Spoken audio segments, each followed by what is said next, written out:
जी हाँ दोस्तों, सही सुना आपने। मात्र एक काम को छोड़ देने से हमको इतने सारे फायदे मिलते हैं। दोस्त, वो घिनौना काम है वीर नाश करना।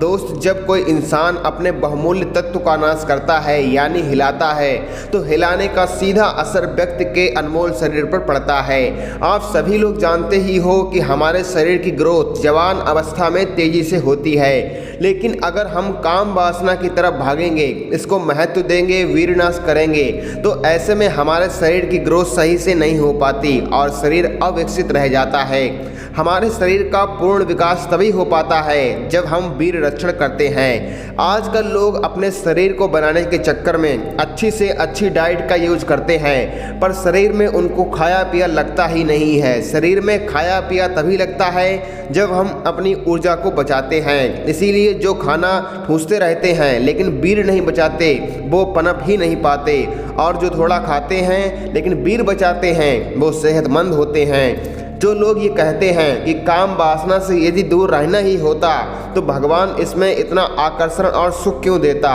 भगवान ने तो बुद्धि और विवेक भी दिया है, उसका प्रयोग तो करते नहीं और भगवान को दोष देते हो। काम वेग को शरीर की रक्षा हेतु सहन करो, यही अनुशासन है, यही धर्म है। संसार के सभी सुखों का अनुभव तभी होता है जब शरीर स्वस्थ होता है, और शरीर तभी स्वस्थ होता है जब इसमें वीर्य होता है। जो विद्यार्थी होते हैं, अगर उनको हिलाने की लत लग जाती है तो उनकी पढ़ाई भी फिर सही से नहीं हो पाती, क्योंकि उनके मस्तिष्क की कार्य करने की क्षमता, उनकी मेमोरी कैपेसिटी वीरनाश करने से कम हो जाती है। दोस्त, क्या आपको पता है कि हाथी इतना विशाल और ताकतवर होने के बावजूद भी शेर से क्यों डरता है?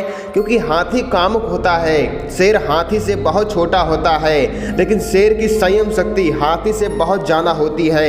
एक शेर हाथियों के पूरे झुंड को डराकर भगा देता है। शेर इतना साहसी और निडर इसीलिए होता है क्योंकि वो साल में केवल एक बार वीर नष्ट करता है। अब आपको फैसला करना है कि आपको हाथी के जैसा कामुक बनना है या फिर शेर के जैसा पूरे जंगल पर राज करने वाला। ये आपके ऊपर डिपेंड करता है। दोस्तों, इंद्रियों से ऊपर मन है, मन से ऊपर है बुद्धि, और बुद्धि से ऊपर है स्वयं आप यानी आत्मा। इसीलिए जब भी बुद्धि में बुरा या गंदा विचार आए तो तुरंत अपने आप को किसी कार्य में व्यस्त कर लें। ऐसा करने से बुरा विचार चला जाएगा, वरना आपका पतन होकर रहेगा। गंदी आदतों को दबाकर नहीं, बल्कि योग अग्नि में जलाकर भस्म किया जाता है। अगर गंदी आदत को दबाओगे तो स्प्रिंग की तरह दुगनी स्पीड से आपके ऊपर हमला करेगी और सारी मेहनत पर पानी फिर जाएगा। अतः किसी भी गंदी आदत का दमन नहीं करना है, समझ से उसका सब्लिमेशन यानी द्विकरण करना है। उसको जानो वो है क्या, वो आदत किस समय आती है, किन लोगों के साथ रहने पर आती है, क्या देखने पर आती है, फिर प्लानिंग बनाओ तो फिर आपकी जीत फिक्स है। जब काम वेग पूरी ताकत लगाए तो डरो मत, शांत मन से चिंतन करते रहो। अब किया फिर आगे भी करूँगा, करता ही रहूँगा, इससे शरीर का सत्यानाश हो जाएगा। ये घिनौना काम मैं नहीं कर सकता, ऐसा चिंतन करते हुए अपने कार्य में जुट जाओ।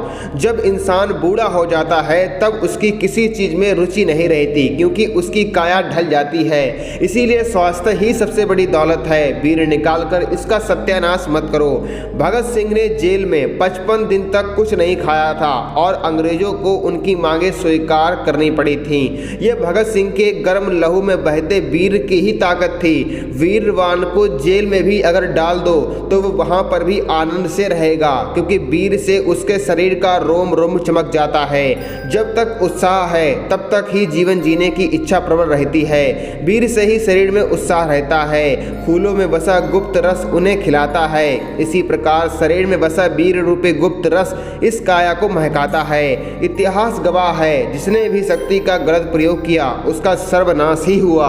रावण और दुर्योधन को तो सब जानते ही हैं। इसी प्रकार जो क्षणिक सुख के लिए वीर निकालकर शक्ति का गलत इस्तेमाल करता है उसका भी बहुत दुखद अंत होता है। क्योंकि अगर आपने जवान अवस्था में अगर अंधाधुंध हिलाया है, अपनी शक्ति को नष्ट किया है, तो बुढ़ापा आने से पहले ही आपका शरीर जर्जर हो जाएगा। सोचो जब बुढ़ापा आएगा तो क्या होगा। जो लोग ब्रह्मचर्य का पालन नहीं करते, अपनी ऊर्जा को एकत्रित नहीं करते, तो बुढ़ापे में उनका बहुत दुखद अंत होता है, लेकिन फिर पछताने से कुछ नहीं होता। इसीलिए भविष्य का सोचिए। अगर सुखद बुढ़ापा चाहिए, भगवान की प्राप्ति चाहिए, तो आपको काम की तरंग को सहना ही पड़ेगा।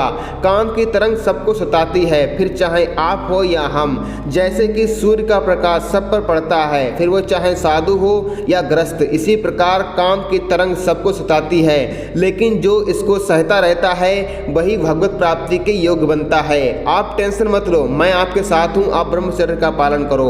आप इस वीडियो को शेयर जरूर करना, जिससे हमारे भारत के नौजवान तेजहीन ना हो, रोगी ना हो और इस गलत क्रिया से मुक्त हो सकें। इस चैनल को भी सब्सक्राइब करना, बेल आइकन को प्रेस करना और ऑल नोटिफिकेशन पर सिलेक्ट करना। जय श्री राम। कोई सवाल हो तो कमेंट करें।